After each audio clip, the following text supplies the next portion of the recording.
Eu sou o Carlos Alba, cirurgião de joelho, médico do esporte. Hoje falaremos sobre o racismo no futebol, como foi a história dos negros dentro dos times de futebol.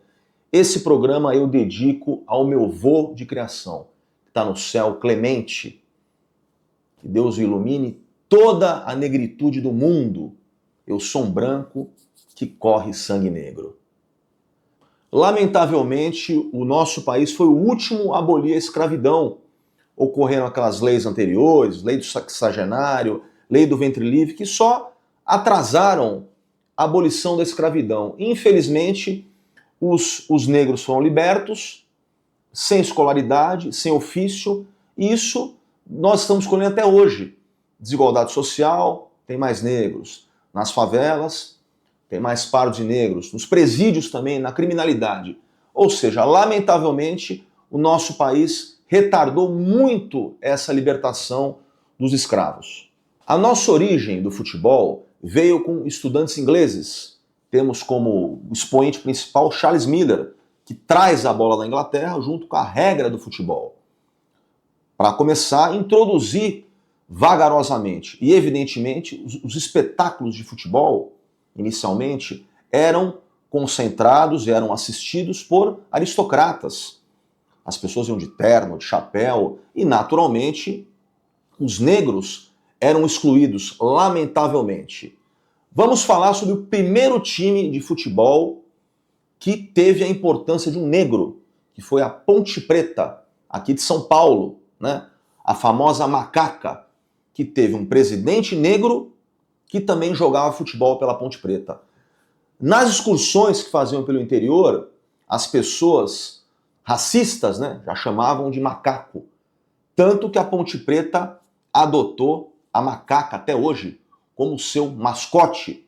No Rio de Janeiro, temos o caso do Bangu. Bangu era uma fábrica de tecelagem na qual fundou o time de futebol, que também aceitou negros. E o caso mais emblemático, o Vasco da Gama, do Rio de Janeiro, os camisas negras. O Vasco da Gama foi um time que jogavam negros, pessoas do subúrbio, pobres, e começou o quê? Começou a dificultar os jogos, principalmente contra os times aristocráticos, que eram o Flamengo, Fluminense e Vasco.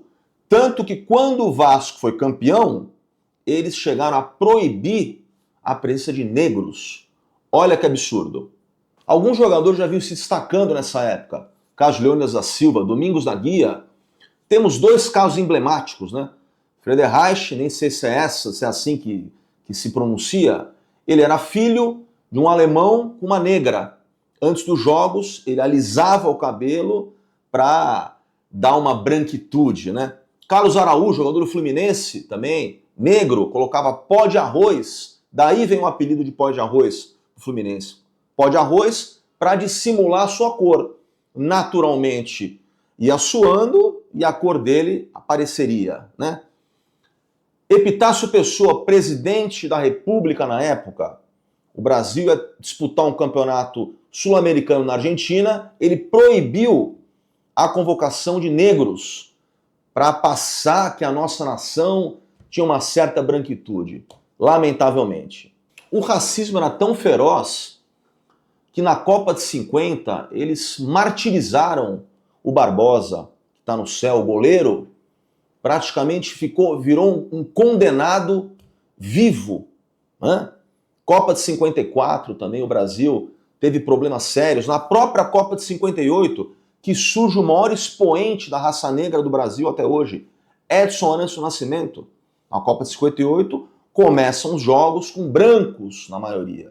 Vejam como o racismo é muito marcante, infelizmente. Os movimentos dos negros se afloram mais nos anos 60 e nos anos 70. Principalmente nomes como Martin Luther King, Malcolm X, o grupo Panteras Negras também, tanto que o Reinaldo, na Copa de 78, ele também começa a ser perseguido de uma certa forma, que ele fazia um gol com o símbolo dos Panteras Negras, né? Veja a importância do Reinaldo também nesse combate ao racismo. O movimento abolicionista do país foi maravilhoso, nomes muito pouco estudados nas escolas, no dia a dia, que até os próprios negros não os reconhecem.